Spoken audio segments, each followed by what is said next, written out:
Bonjour à tous et bienvenue dans ce nouvel avis pour un film que j'attendais depuis très longtemps, Les Animaux Fantastiques 2, Les Crimes de Grindelwald, la suite des Animaux Fantastiques sortie en 2016. Cet avis sera sans spoiler, je préfère prévenir, comme ça vous pouvez regarder mon avis sans aucun risque. Donc ce film nous raconte l'histoire du grand méchant, incarné par Johnny Depp, donc Grindelwald, qui a réussi à s'échapper et qui prépare une armée pour restaurer ce qu'il pense être une bonne idée, c'est-à-dire que les sorciers ne se cachent plus et prennent le dessus sur les moldus. Pour cela, il a besoin de Croyance, qui a survécu et qui est le seul capable d'être à la hauteur de Dumbledore, qui évidemment est l'ennemi de Grindelwald. Mais bien entendu, nos héros du premier film reviennent pour l'arrêter avant qu'il ne soit trop tard. Bon, pour exprimer mon avis, pour cette fois, je ne vais pas révéler les éléments importants de l'intrigue, car si on va voir ce film, c'est plus pour son histoire que pour sa mise en scène ou ses thématiques. Donc, pour la faire courte, sans spoiler, oui, le film est bien, les 2h15 passent très vite, on a plein de nouveaux personnages, de nouvelles sous-intrigues, de nouvelles façons de mettre en scène la magie, et de nouveaux animaux fantastiques, en plus de ceux qu'on avait pu voir dans le premier film. Franchement, j'ai passé un bon moment, mais il s'agit du deuxième film sur une série prévue sur 5 films, donc il est normal qu'on ait quelques réponses du premier, mais qu'il y en ait encore plein qui soient soulevés pour garder une part de mystère pour les prochains films.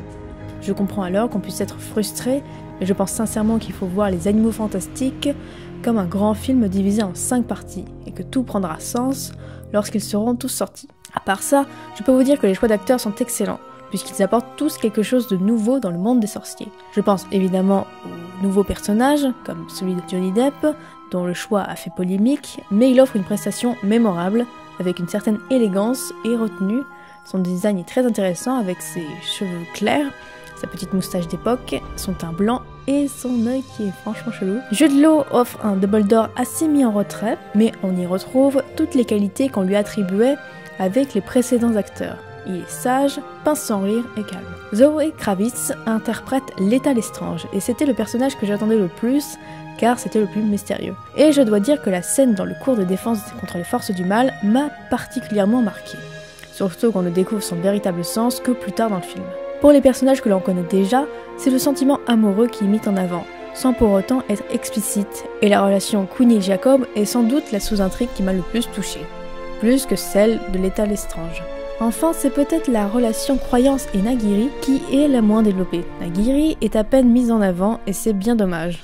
Dans les films Harry Potter, Nagini est un serpent et ici on a sa forme humaine, donc on a l'occasion d'en savoir un peu plus sur elle, mais elle a assez peu de scènes finalement et assez peu de répliques. Bon, peut-être qu'elle aura plus d'importance dans les prochains films. Les nouveaux Animaux Fantastiques sont moins importants dans l'intrigue que dans le premier. À part le nifleur et le beau truc, elles rapportent des objets importants ou ouvrent des portes. Mais leurs designs sont variés et originaux, surtout pour certaines créatures qui trouvent leurs origines dans d'autres cultures, comme l'Asie, avec cette espèce de chien dragon que l'on voit au Nouvel An chinois, ou l'Égypte antique avec d'énormes gros chats. Autre point amusant, mais c'est plus un plaisir patriotique, presque la moitié de l'histoire se passe à Paris, et on y retrouve plusieurs lieux que l'on connaît, comme dans Mission Impossible 6. Ça fait toujours plaisir de reconnaître les lieux de tournage ou reconstruits pour l'occasion du tournage. De plus, on est en 1927, et on évoque à plusieurs reprises la Grande Guerre, en espérant qu'il n'y en ait pas une autre. On associe ainsi le mouvement de Grindelwald qui met en avant les sangs purs, avec le mouvement nazi et leur race supérieure.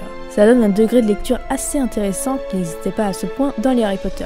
Par contre, je n'irai pas jusqu'à associer le design de Grindelwald à un Arien. Je ne pense pas que ça ait grand intérêt de faire ça. Pour finir, je dirais que le scénario est condensé. On nous balance beaucoup d'informations en très peu de temps avec plein de nouveaux enjeux et surtout des fausses pistes. En effet, le film est construit comme une enquête avec Croyance qui cherche sa véritable mère pour comprendre qui il est. Mais la plupart des révélations se fait par les dialogues et non par indices, comme on pouvait en avoir chez Harry Potter. D'ailleurs, j'ai failli être perdue à plusieurs occasions parce que les révélations sont compliquées à comprendre. Heureusement que ce n'est pas si mal amené, mais c'est un bordel organisé en fait, et c'est assez difficile je trouve de tout comprendre du premier coup en fait. C'est pour ça que l'on reste dans une exposition d'histoire. Tout ceci aura un impact pour la suite des événements. Du moins je l'espère. Donc pour résumer, le film il est bien.